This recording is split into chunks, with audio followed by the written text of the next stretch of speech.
다 같이 기도하겠습니다.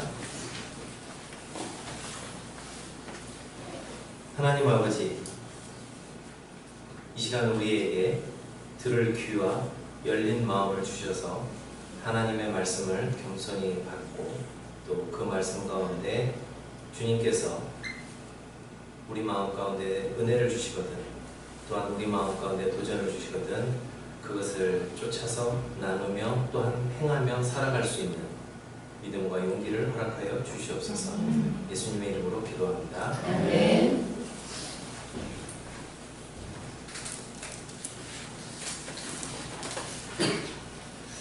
평안하셨습니까? 네. 오늘 우리가 함께 나눌 욥기 말씀은 사실 굉장히 어려운 내용이라고 할 수 있습니다. 욥기는 굉장히 어려운 책입니다. 성경마다 또 본문의 차이가 있습니다. 원래 욥기가 히브리어로 기록이 되었는데 나중에 이것을 번역한 그리스어 번역본에서는 분량이 한 3분의 1로 줄어듭니다.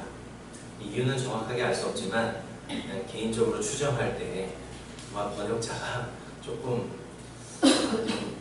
많이 반복되는 듯한 느낌? 어려운데 혹시 그래서 하는 것이 아닐까도 생각해 볼 수 있는 그런 대목입니다. 물론 정답은 아닙니다. 장절의 차이도 있습니다. 분량이 좀 왔다 갔다 하기 때문에 그래서 우리말 성경 중에서 우리가 사용하고 있는 한글 개역 개정판 대부분 우리가 가지고 있는 성경이죠. 그리고 천주교에서 사용하고 있는 성경사에서는 그 장절의 차이가 발생합니다.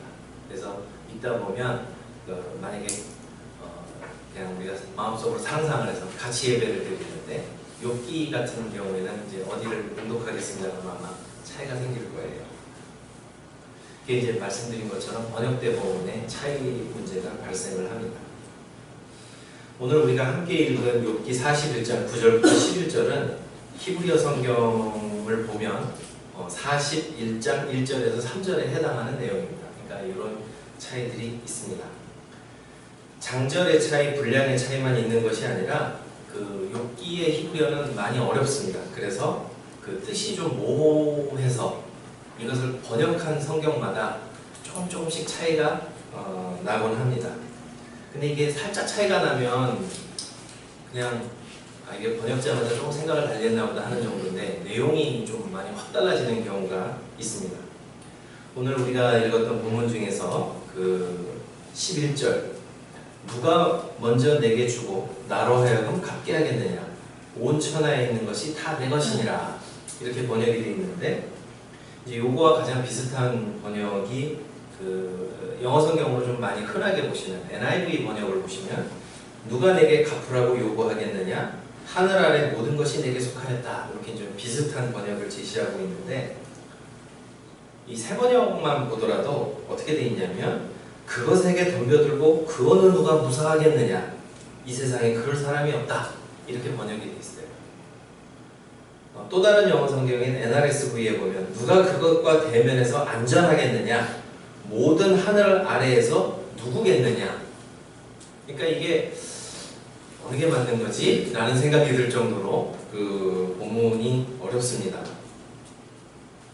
제가 히브리어 실력이 참 좋아서 이게 맞습니다 라고 해드릴 수 있으면 정말 좋을 텐데 불행하게도 그럴 능력이 없습니다. 다만 이제 이 번역본들의 차이를 조금 비교를 해보면 세 번역 같은 경우에 누가 그것에게 덤벼들고 그 어느 누가 무사하겠느냐, 이 세상에 그럴 사람이 없다, 이것은 결국 41장 처음부터 나오는 리워야단이라고 하는 어떤 이 전설적인 괴물을 상대할 자가 없다는 뜻이고, 우리가 지금 봉독한 개역 개정판을 따른다면 이 리워야단이라는 전설적인 괴물은 아주 무서운 괴물이지만 하나님의 통제 아래에 있다, 이런 뜻으로 나눌 수가 있죠. 이게 대부분은 이게 번역 성경들이 이렇게 두 갈래로 갈라집니다. 하나는 이건 세상에 이 괴물을 통제할 사람이 아무도 없다. 또 다른 번역은 이 괴물을 통제할 사람은 없지만 모든 것이 다 하나님 손아귀에 있다. 이렇게 두 개로 나뉩니다. 그래서 어느 것을 택할 것이냐라는 문제가 발생을 하는데 개인적으로는 우리말 개역 개정판의 번역을 따라서 진행을 하려고 합니다. 누가 먼저 내게 주고 나로 하여금 갖게 하겠냐. 이 부분은 조금 그렇다 치더라도 이 부분은 차라리 그 70인경을 따라서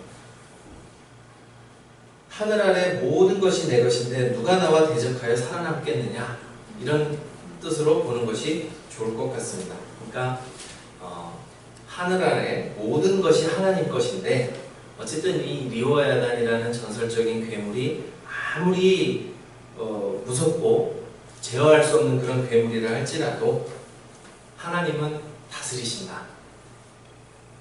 이렇게 하고 이제 이야기를 진행해 가려고 합니다.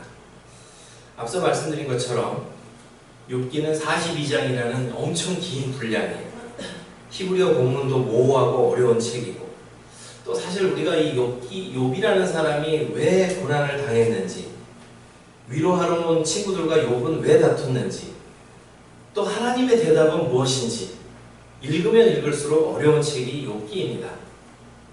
나중에 보면 뭔가 잘 해결된 듯한데 도대체 이게 뭐가 문제였고 하나님은 왜 이런 대답을 하시는지 아무리 읽어봐도 좀 알쏭달쏭한 그런 책인데, 개인적으로 말씀을 드리면 사실 저는 신학을 전공을 해서 이 구약 성경에 들어있는 하필 이 어려운 욥기를 제가 지금 무슨 배짱으로 설교하고 있는지도 제가 좀 놀라울 때가 있습니다.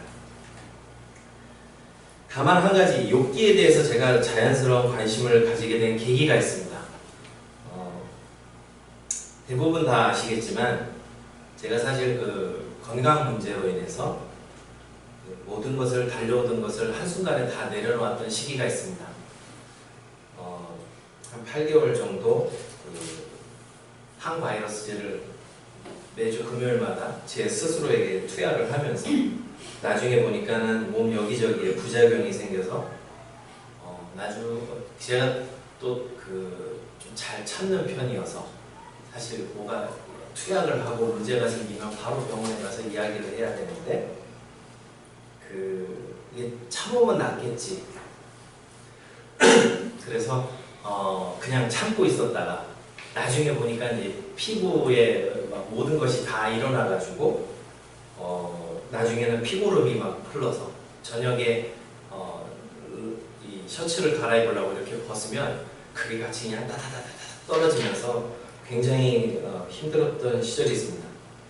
그래서 제가 이렇게 옷을 걸쳐 입었기에 망정이지 여기저기 아직도 그 알록달록한 흔적이 남아 있습니다. 얼굴에도 사실 좀 있어요. 그래서 이 동영상을 찍는 저 카메라가 HD 고화질이 아닌 것을 저는 감사하게 생각하고 있습니다.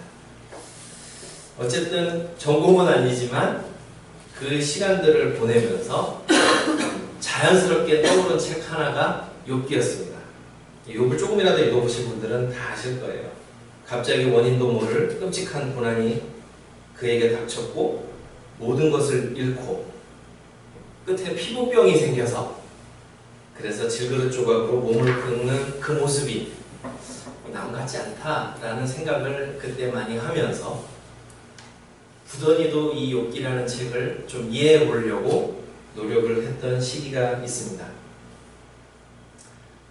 돌이켜보면 감사한 것은 그때의 제 아내는 욥의 아내와는 전혀 달랐다는 것.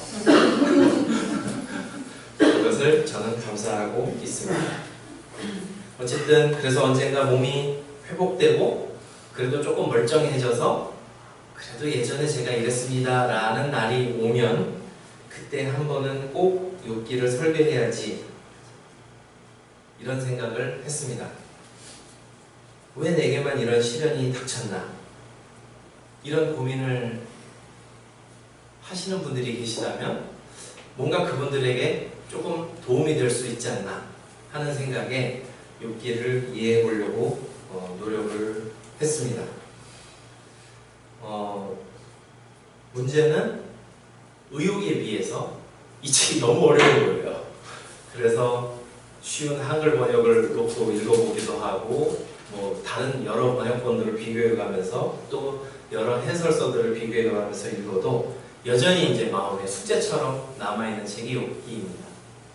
물론 저는 이 시간에 욥기를 다 이해하고 설명드린다고 생각하지는 않습니다. 여전히 모르는 거 투성이고 욥기는 어쩌면 제게 있어서는 현재 진행형 같은 그런 책이라고 할 수가 있습니다. 오늘은 어떻게 보면 그 현재 진행형인 책의 시작으로 여러분들에게 말씀을 드립니다.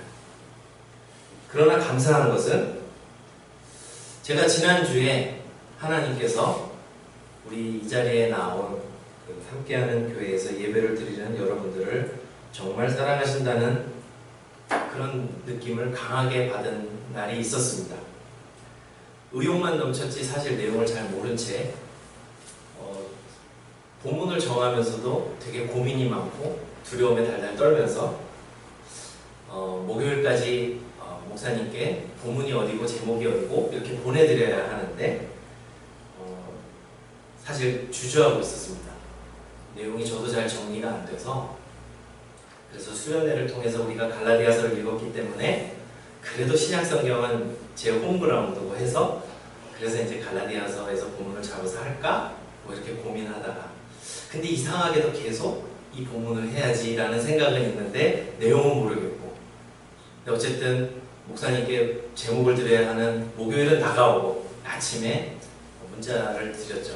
결국 그냥 눈치를 갖고 어떻게든 해결을 해야지 하고는 제목과 본문을 보내드리고 심지어 무슨 깡으로 찬송가도 하나 이렇게 보내드리고 나서 방법이 없다 일단 도서관에 가자. 그리고는 이제 학교에 가서 또 아는 사람 만나서 밥 먹고 도서관 올라가던 길에 1년 선배를 만났어요. 1년 선배를 만났는데 얘기를 해보니까 그 선배가 독일 튜빙겐에서 구약신학을 전공하고 박사학위를 받고 귀국해서 현재 웨스트민스터 대학원 대학교에서 가르치고 계신데 형 전공이 뭐예요? 라고 했더니 지혜문학을 구약 지혜문학을 가르친다고 해서 불현듯 논문을 뭘 쓰셨어요? 욥기를 쓰셨다.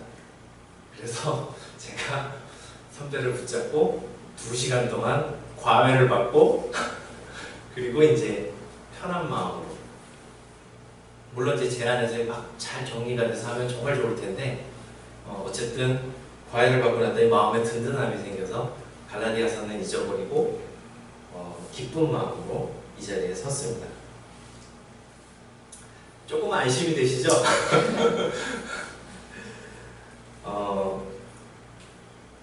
욥기가 주는 고민들 아까도 말씀드린 것처럼 본문이 매우 모호하고 또 본문의 문제들이 좀 있다 할지라도 일단 우리에게 주어진 성경으로 읽다 보면 큰 어려움이 크게 2가지가 있습니다. 하나는 왜 욥이 이런 고난을 겪어야 했나 라는 것입니다. 어느 날 멀쩡히 잘 살아가던 사람에게 왜 이런 고난이 닥쳤는가. 그리고 이 사람은 그냥 평범한 사람도 아니고 하나님 앞에서 정말 깨끗하게 살려고 아주 무더지도 노력하는 사람인데 왜 이 사람에게 이런 고난이 닥쳤는가 하는 문제입니다.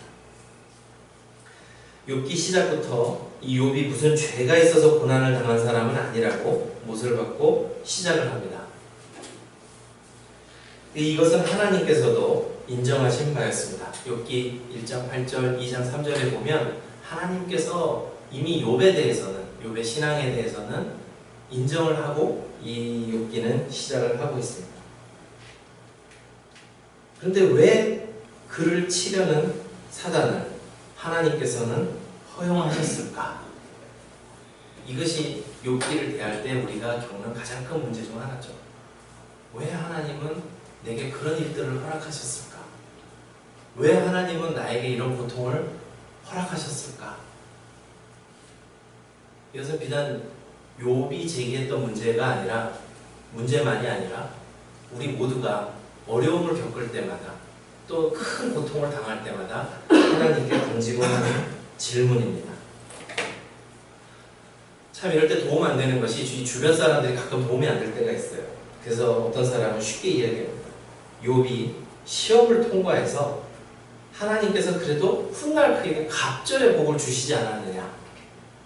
그러니까 더 좋은 복을 주시려고, 더 좋은 복을 주시려고 고난을 통해서 위장해서, 우리가 물론 그것도 아주 틀렸다라고 말은 할 수 없지만, 근데 참 이러한 이야기들은 우리가 상당히 주의해야 합니다.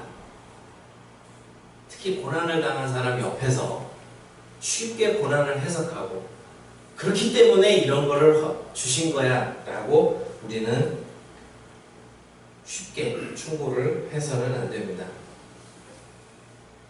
그 중에 하나 생각해 볼 만한 것이 그거죠. 욥이 당했던 고난 중에 보면 일곱 아들과 세 딸을 잃는 대목이 나오죠. 그게 나중에 하나님께서 일곱 아들 세 딸을 주셨다고 해서 그 먼저 앞서가 일곱 아들과 세 딸에 대한 상처와 고통이 쉽게 지워지겠습니까? 이 고통은 그대로 남아요.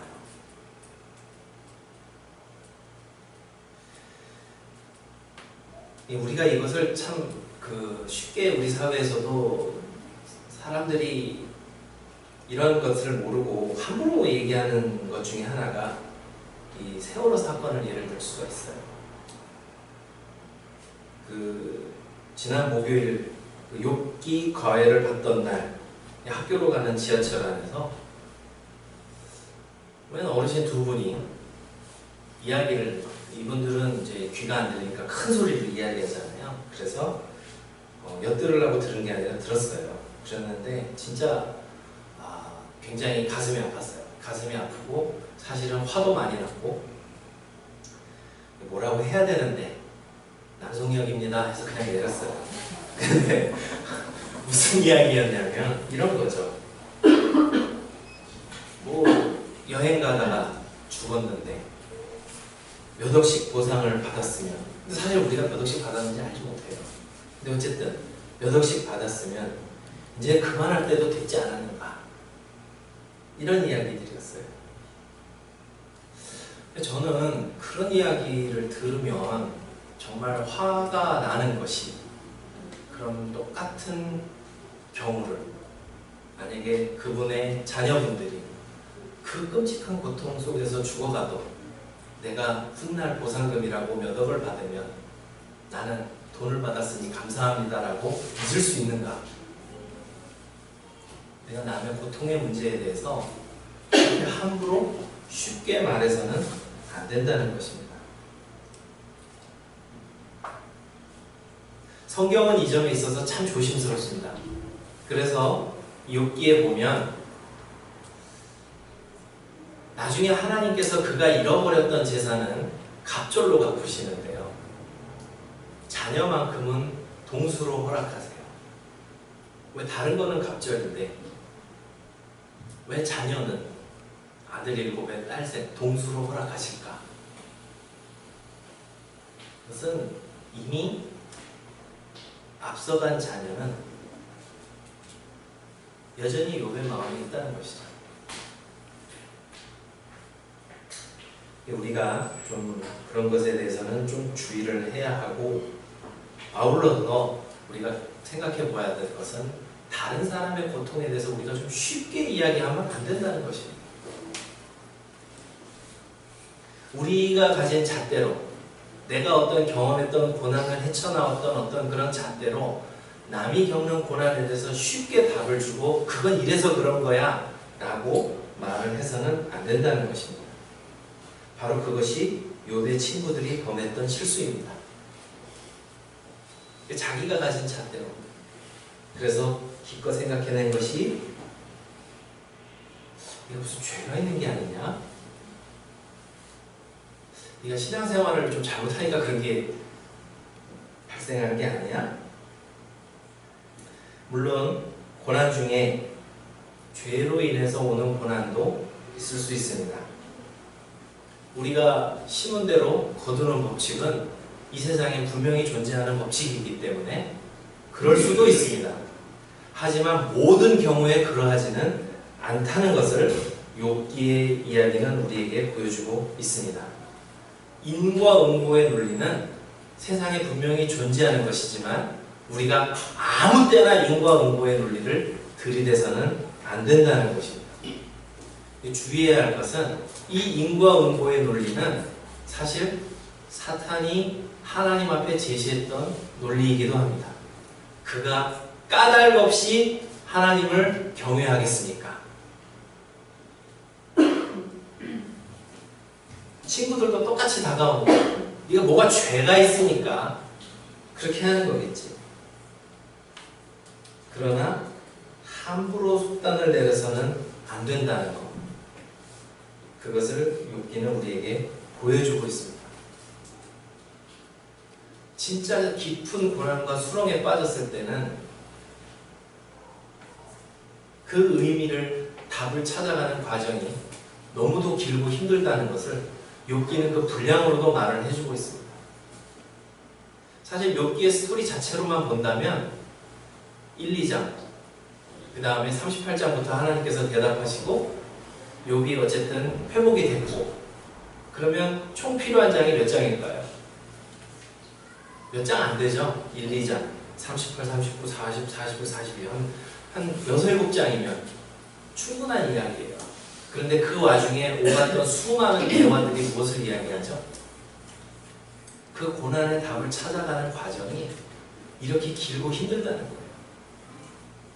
내가 왜 이런 고난을 당했고, 도대체 이 끝이 뭐가 있고 하는 그 고난 속에서 던질 수 있는 그 수많은 질문들과 답변들이 욥기에는 나타난다는 것이죠.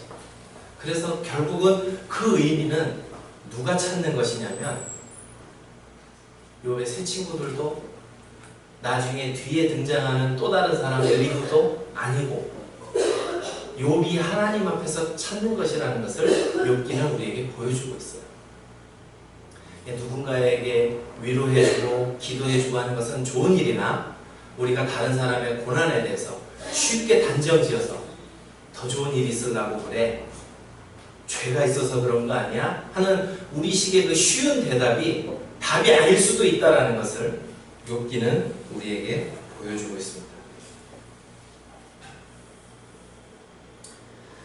두 번째로 욥에게 주시는 하나님의 대답이 너무 엉뚱하다는 것이 욥기의 고민입니다. 정말 너무 힘들고 괴로워서 왜 내게 이런 고난이? 라고 욥은 하나님께 질문을 던지는데, 말씀드린 것처럼 38장부터 하나님의 대답이 나타나죠.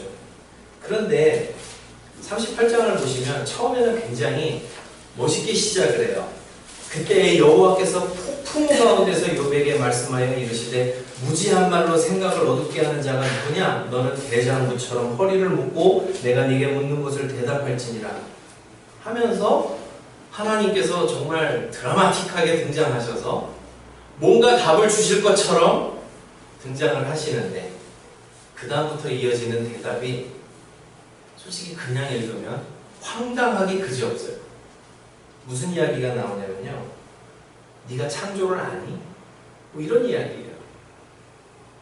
내가 땅에 기초를 놓을 때 네가 어디 있었느냐? 뭐 이런 건 도대체 왜 물으시는 거예요? 그래서 네가 세상 돌아가는 걸 알아? 네가 이러이러한 짐승들 어떻게 살아가는지 네가 알아? 하나님께서 계속 물으시는 거예요. 이게 하나님께서 38장에 주셨던 첫 번째 대답의 내용이에요. 다소 뜬금없죠. 나는 내가 왜 고난을 당하는지를 하나님께 질문을 했는데 네가 창조를 알아? 막 하면서 뭐 네가 이것도 알고 저것도 알고 뭐 이거 네가 생각해나 봤어? 이거 알아? 계속 이런 질문이 던질 때 얼마나 황당합니까? 이 온갖 동물들 이야기가 38장 39절부터 아주 지리하게 나와요. 근데 하나 힌트가 있더라고요. 39장 19절에 나오는 여러 이 동물들 중에서 말 하나 빼고는 구약 성경에서 부정한 짐승들 이야기만 계속 나와요. 그게 하나 힌트고요. 어쨌든 그 다음에 40장, 41장에는 하나님께서 두 번째 답이라고 주셨는데 그게 뭐냐면 베헤못이라는 짐승과 리워야단이라고 하는 이 전설적인 동물이 나오면서 네가 이것을 제어할 수 있느냐? 뭐 이런 문제를 하나님께서 제기하고 계세요. 그래서 그냥 오늘 축약적으로 본문을 41장 9절부터 11장만 읽었던 거예요. 네가 이걸 제어할 수 있어? 통제할 수 있어?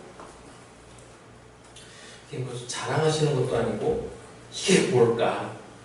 그래서 이 진짜 웃기는 얘기지만 욥기 해석자들 중에서 어떤 학자들은 욥기 42장에 나오는 욥의 대답이 이게 하나님 앞에 회개하고 뭐 이런 뉘앙스가 아니라 아유 내가 말을 말지 하는 그런 뉘앙스라고 해석하는 학자도 있어요.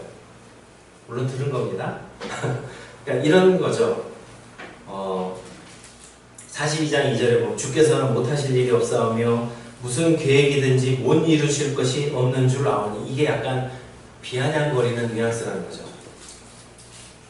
무지한 말로 이치를 가린 자가 누굽니까? 나는 깨닫지도 못한 일을 말하였고 스스로 알 수도 없고 헤아리기도 어려운 일을 말하였나이다. 내가 말하겠사오니 주는 들으시고 내가 주께 묻겠사오니 주여 내게 알게 하옵소서.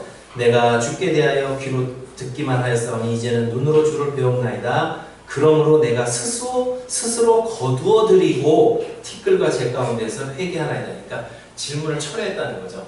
이 해석자들의 주장은. 그러니까 내가 이제 말을 안 하고 그냥 여기서 멈추겠습니다. 사실 어떻게 들으면 그럴듯한 면도 있어요. 왜냐하면 38장부터 주셨던 하나님의 대답이 다소 너무 엉뚱하기 때문에. 근데 이것은 하나님께서 대답하신 것을 진지하게 고민하지 않은 섣부른 결론으로 보입니다. 오히려 하나님께서 주셨던 대답을 우리가 이 시간 잠깐 곱씹어 보면 그 내용은 이렇습니다. 첫 번째, 우리는 우리가 당하는 고난의 이유를 충분히 알고 있지 못하다는 것입니다.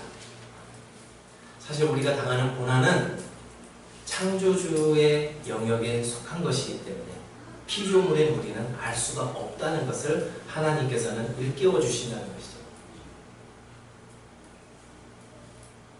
그래서 우리는 너무 우리 좁은 잣대로 고난에 대해서 단편적인 지식만을 가지고 앞서 말씀드린 것처럼 뭐 죄가 있어서 혹은 더 좋은 것을 주시려고 뭐 이런 식으로 쉽게 답을 내린다는 것입니다.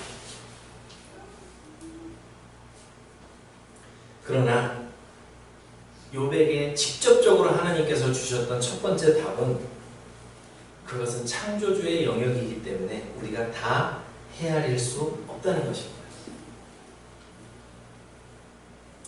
사실 우리가 우리의 고난의 입장에서만 바라보기 때문에 시야가 너무 좁아져서 정말 나와 내가 당하는 고통 그리고 전능하시다는 하나님 딱 이렇게 좁은 틀로만 이해를 하기 때문에 고난의 문제가 너무 커 보이고 이유에 대해서 끊임없이 묻고 하지만 하나님께서 주시는 첫 번째 대답은 우리는 피조물의 일부고 사실 그 고난이 나중에 어떻게 작용할지 또 이것이 무슨 의미가 있는지 우리가 그때는 미처 다 알 수도 없고 헤아리기 어렵다는 것.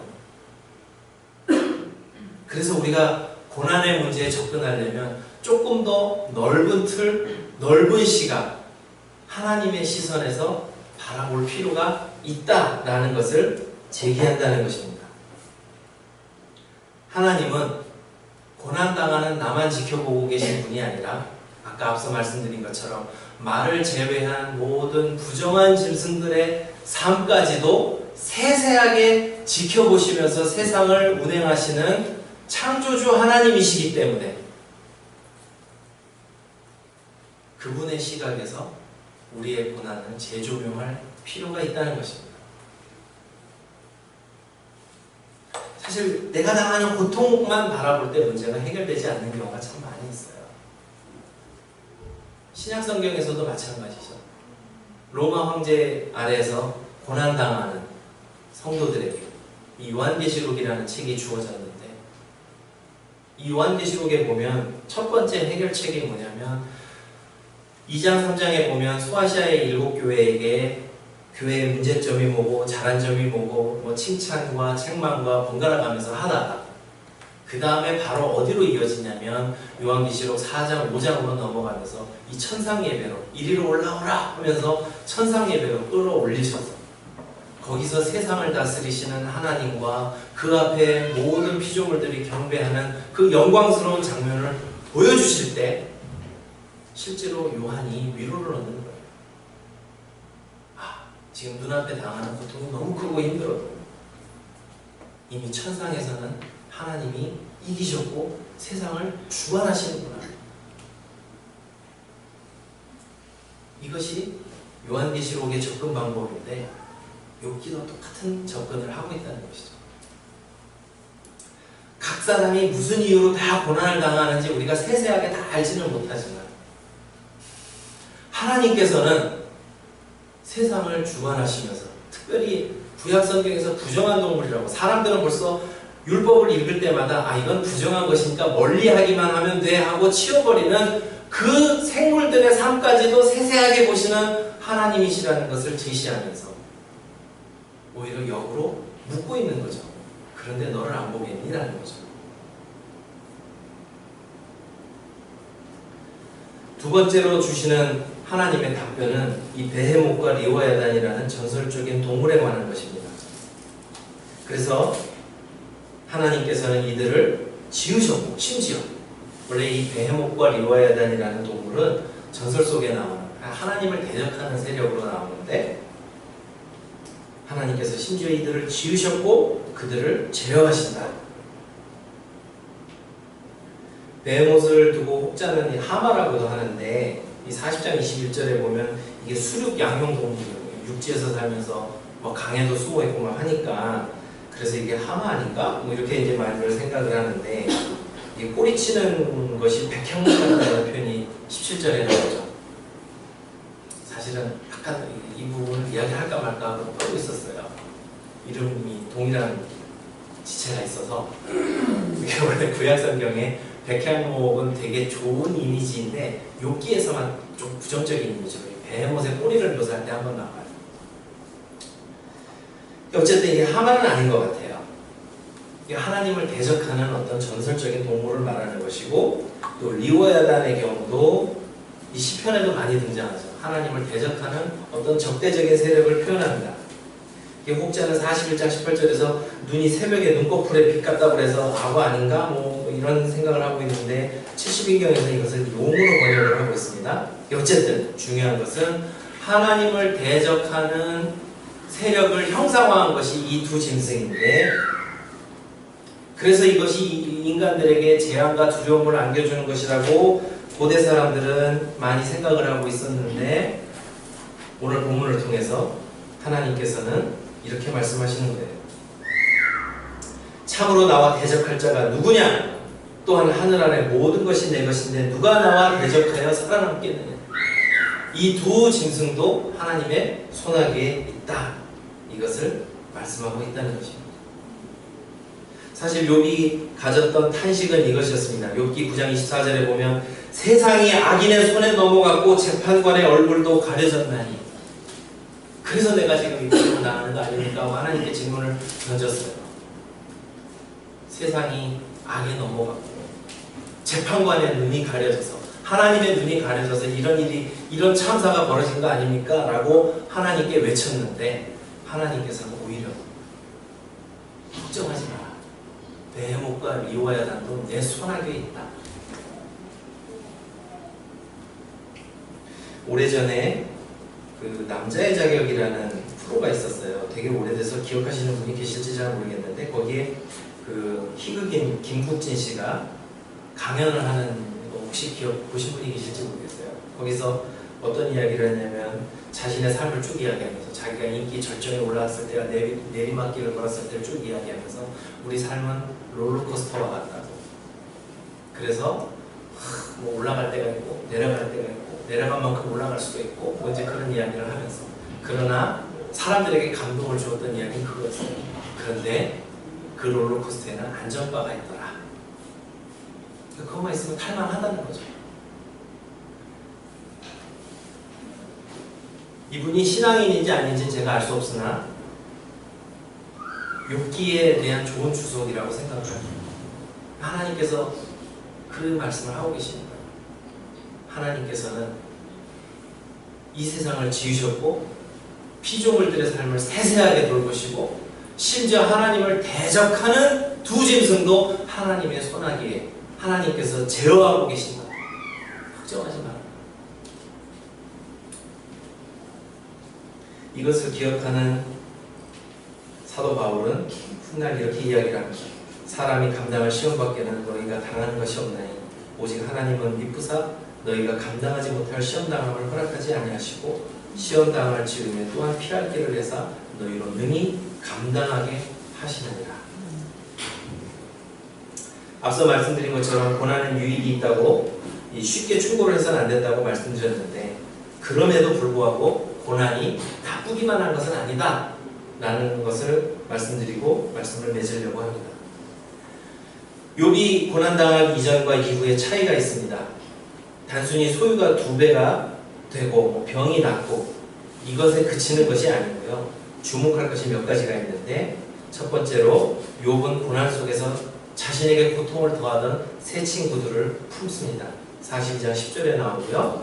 그 다음에 하나님께서 아까 말씀드린 것처럼 그에게 또 다른 아들들 7과 3딸을 주셨는데 근데 전반부에는 3딸의 이름이 나오질 않는데 후반부에는 3딸의 이름이 새로 주신 3딸의 이름이 나와요.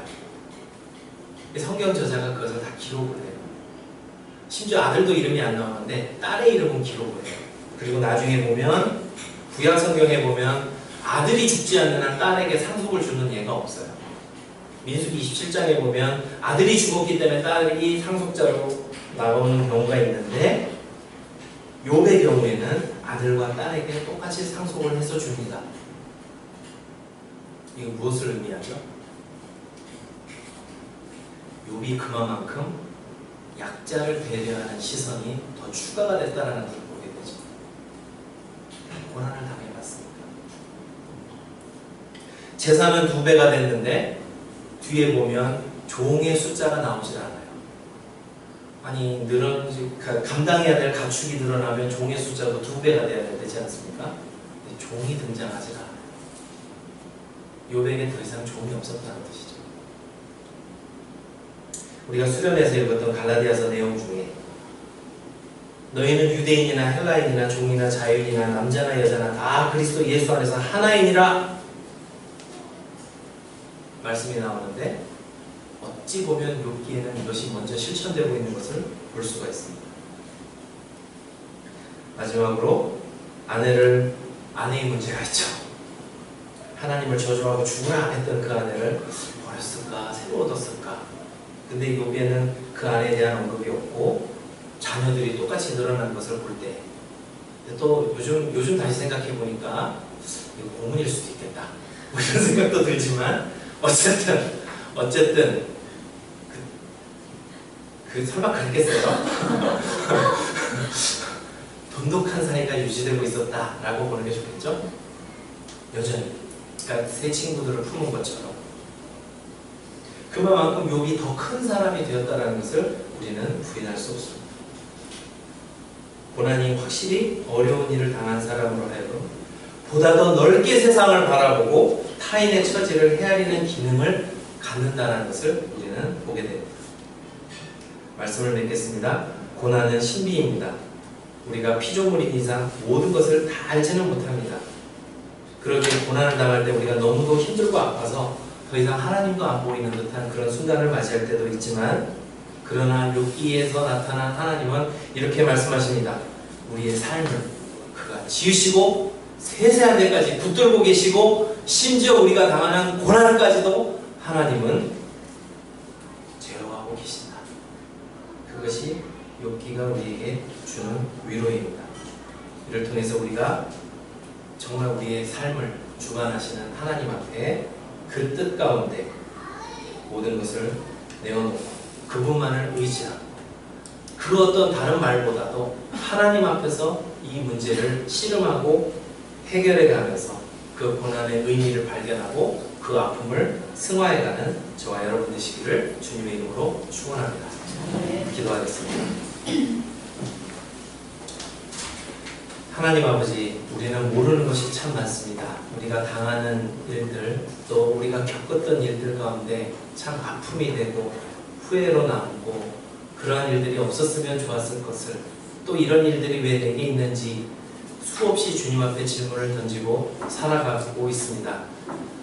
많은 날들을 아픔으로 보내며 이 고통이 언제 끝날지를 생각하며 주님 앞에 버텨갈 때도 있습니다. 말씀을 통해서 우리의 마음을 다시금 일깨워 주시고 우리 삶을 주관하시고 다스리시는 주님이심을 기억하고 그로 인하여 오히려 기뻐하며 이겨나가는 우리 모두가 될 수 있도록 주여 인도하여 주시옵소서. 예수님의 이름으로 기도합니다.